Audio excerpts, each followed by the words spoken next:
Dark Void is a game I haven't thought of in quite literally 15 years. In fact, I'm surprised I even remembered it. I was laying in bed watching YouTube videos and then a single picture of that game popped into my head. I just remember having a jetpack, and that was it. I didn't remember what any of the main characters looked like, I didn't remember the story. I was pretty confident I beat this game on the 360 forever ago, but maybe that was a dream. For a moment I thought maybe I dreamed it up. So how do you even find a game like this? Well, I just started Googling 360 game with Jetpack, and pretty quickly came across Dark Void. Hey, JarekTheGamingDragon here, and this game is not as easy to play as it should be, because it's plagued by the thing so many other games of its time is plagued by. Games for Windows Live. I really hate that my favorite era in gaming is plagued by this. There are so many abandonware games that you might never get to play again because people don't care enough about them to remove the Games for Windows Live thing or make a crack of some sort. Dark Void was one of the games that used Games for Windows Live. Kind of. You see, it had a version on the Games for Windows Live marketplace that had achievements, but the version on Steam did not use Games for Windows Live. The result was that one didn't have achievements, or at least they were bugged out. But as far as I'm concerned, not having to use Games for Windows Live is the achievement. But that should be easy, right? This game's abandonware. You just find the Steam version, play it, and that should be it. Well, you see, all the abandonware versions I found were the Games for Windows Live version, and that meant it was unplayable. There is probably quite a few torrents around of the Steam version, but they don't have any seeders, so you can't download them. I hit a roadblock before I even began.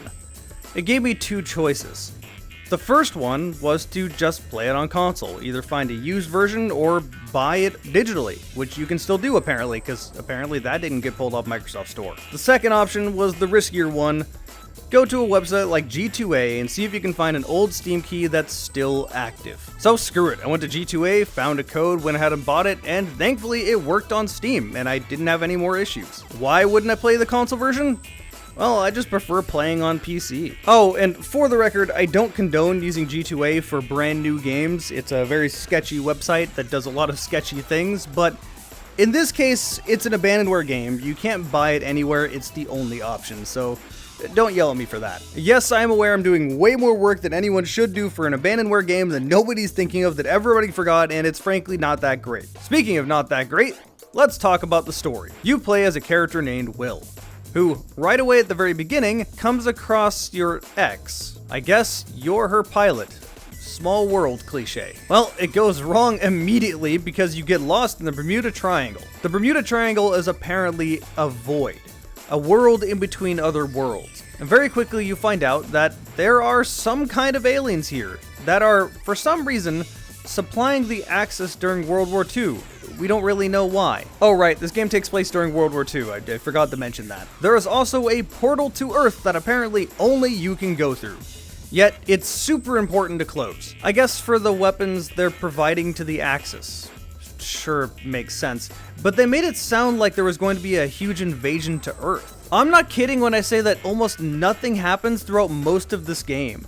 Most of the gameplay just happens for the excuse of padding out time. It doesn't move the plot along at all. With that said, let's jump straight to the end of the game.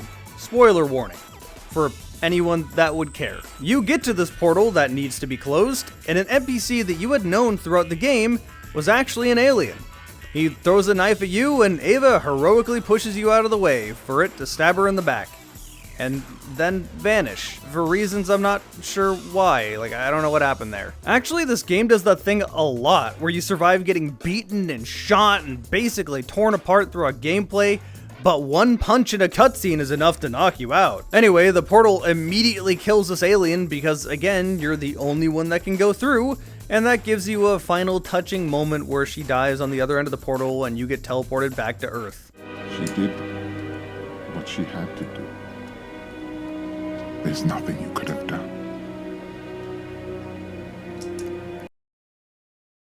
Come. There's work to be done. What?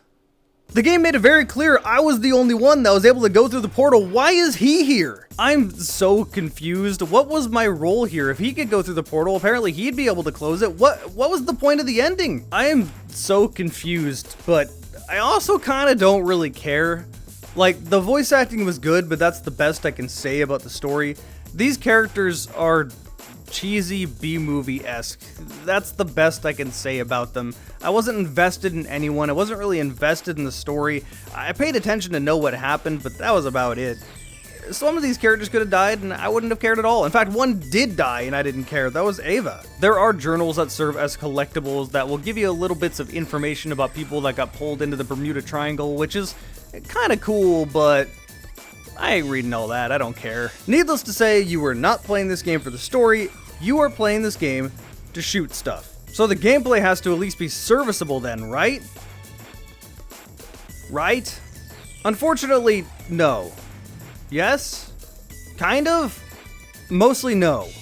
The first part of the game is kind of your generic 2010 cover shooter.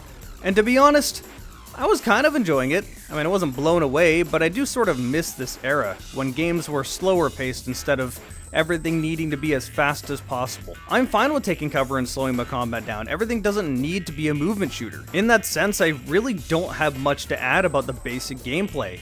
It's almost like if Uncharted wanted to look like Mass Effect. With that said, there is a few gimmicks that this game does that I found to be kind of neat. For example, vertical cover. Yeah, you just fight up and down cliff sides. This doesn't really change the game that much, but it is amusing, and I found it at least somewhat fun. You also have an incredibly overpowered melee. If you walk up to an enemy and press E, you just punch them. This isn't guaranteed to one-shot kill them, but if they're weak, it will kill them, and this does feel kind of too strong, especially in the vertical sections.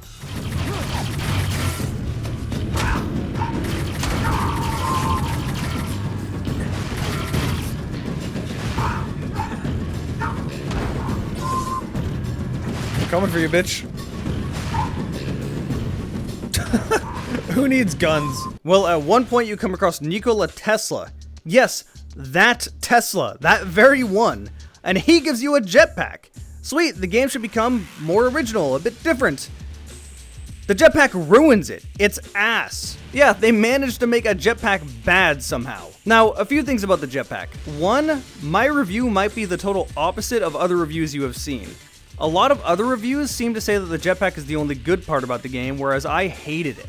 But I have some objective bad game design reasons for hating the jetpack, and just stick with me. And also, again, I do kind of miss the cover shooters of the 2010s. What I was sort of expecting with this jetpack was to basically get a jetpack on top of the cover shooter. Imagine if you could use a jetpack in Gears of War, just go over someone's cover and rain fire down upon them. That'd be awesome. And the parts in this game where you're allowed to do that are awesome. They're so much fun. This makes this combat so much more dynamic. What I wasn't prepared for though is that the jetpack just turns this game into an aerial dogfight style of game. And I have never cared for these games. They've never been fun to me, especially not in games where they feel kind of shoehorned in. This isn't one of them, but as an example, that one level in Halo Reach where you're suddenly flying a spaceship.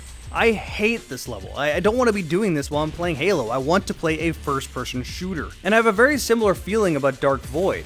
It's just not something I want to be doing here. I don't find it fun, and I find it very tedious. To be fair, the game is also extremely tedious. I will get to that, give me a second. But the main reason I hate this jetpack so much is, holy shit, the controls are awful. When I say bad, I mean almost unplayable bad. The general movement with the keyboard is fine, it's the aiming that is truly awful. It feels like the mouse is effectively emulating an analog stick. It also feels like there's really wonky acceleration. Now you know how in Halo 5, if you press the analog stick over to a certain point, you suddenly had a faster sensitivity for no reason and it felt awful? Yeah, that's what this game feels like, times 20 when you're flying. To make things even worse, anytime you take off with the jetpack, it just goes in a random direction. Even if your mouse is pointed straight, even if your character is pointed straight, he'll zoom to the right into a rock and kill him. I died so many times this way. It is infuriating. So you might say, why not just plug in a controller? Well, because the aiming on the ground is better with the mouse and keyboard, so I don't want to have to swap back and forth. And also, it still feels pretty bad with a controller. Not as bad as keyboard and mouse, but not great. All of your aiming is done with the left stick. for reasons. I have no idea what those reasons are, but for reasons. You have a fly camera to look around, and you have buttons to see where the closest enemies are. Why not just be steering with the right stick? Also, the aim feels really bad at the left analog stick too. Like, I cannot stress enough, these flying controls are fucking awful. They almost make these parts unplayable. But if that wasn't enough, the way they utilize the jetpack in these combat encounters is as bad as you possibly could. These combat encounters are so tedious that every time they popped up, it felt like they were padding the game's length out. Because they were. I beat this game in one sitting, took me 5 hours, I was taking my time, got stuck at numerous points. This is not a long game, and half of the levels felt completely pointless, both from a story standpoint and a gameplay standpoint. Let me give you a few examples. This one here, a very long defense section where you have to defend this weird ship, except this defense section has 3 mini-bosses you've already fought before, and you gotta make sure they don't destroy this ship. Except, I'm convinced that health bar is just a timer, because it doesn't matter how many of them you kill, it seems to go down at the same rate. Anyway, killing these things just requires shooting a few weak spots and then a quick time event that takes forever, and while this quick time event is happening, the health is still going down. Oh, and if you take out 2 of these, for example, and you're on the 3rd one and you run out of time, you gotta start all over again. Or if you die, you have to start all over again. And keep in mind, the controls are awful, so your character may just careen into a wall for no fucking reason. If you're me, you'll think there's only 2 of these mini-bosses because they're right next to each other. You'll kill them, and then realize there's 1 more and run out of time. Make them pay! It's down! Keep it up! Is there 3? There's 3 of them? Oh my god. But okay, you finally beat these stupid mini-bosses. You can move on to the next level. Just for the next level to be an extremely long defense section. Yeah, you're just following the ship around for 30 minutes. Very sparse checkpoints too. Thankfully, I realized you can get into the AA guns, which made the section a lot less tedious and instead a lot more boring. I basically turned it into an on-a-rail section instead. I said this lasts for 30 minutes, but I guarantee you it feels so much longer than that. I was convinced this was 45 minutes at least. But okay, you're finally through that. Maybe you can have some real progress. Nope, there's a random boss fight at the end of this level that is easily defeated in a couple of minutes. Just shoot these things and then shoot those things and then the level ends. Why even bother? Whatever, screw it, I don't care. Whatever gets me through this game faster. Oh wait, here's a cutscene. They've infiltrated the ship. Oh, they knocked you out in a cutscene, even though you've been punched plenty of times. This one was important though, so it knocked you out. I guess you've been captured and they've taken over the ship? So you just have to escape? You have no jetpack for this level, so it's purely a cover shooter. A lot of people didn't like this in reviews that I saw, but I don't know, this is kind of refreshing not having to deal with the jetpack for a little bit. Still just a generic third-person cover shooter, though. Anyway, you finally escape, and looks like it was all just a joke. Your ship is perfectly fine, we got everything under control. Can I ask what the point of any of that level was? This was seriously just padding the game out. That was it. It didn't advance the plot at all. There was no point to this at all. And so many of these games' levels are like this. One of the things Half-Life does that I think people really take for granted is the fact that you're always moving forward. You're always making progress in one way or another. Whether you realize it or not, you're doing something. And a lot of other games don't do this. A lot of other games just put pointless levels in to pad the game's time out. Half-Life never feels this way. Well, mostly doesn't feel this way. But it put an unreasonable expectation on me that all games should do this. Dark Void doesn't do this. Granted, I don't think it's unreasonable to not expect this level of padding. Anyway, you eventually get to the final boss, and Look out!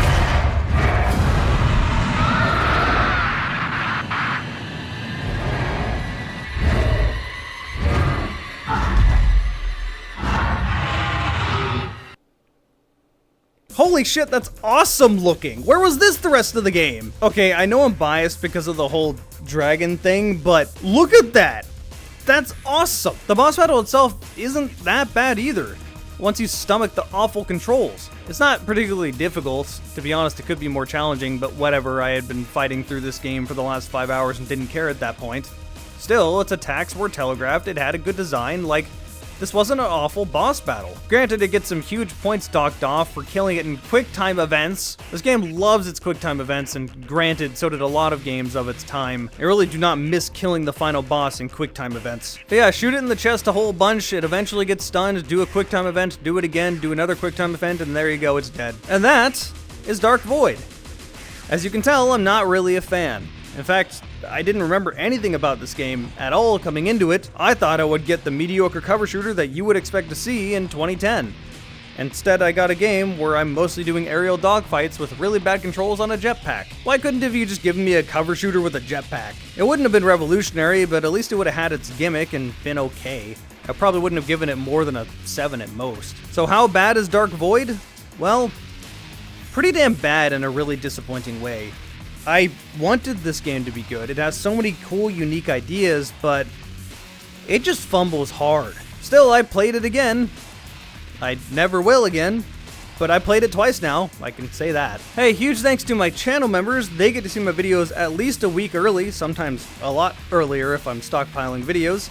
If you want to see more of my stuff, you can check out the videos behind me, and a big playlist of content just like this, or subscribe by clicking down there. Thanks to all you guys for watching. I post every single Friday, so if the algorithm doesn't find you and you want to see more of my content, you know when. Hopefully, I'll see you then.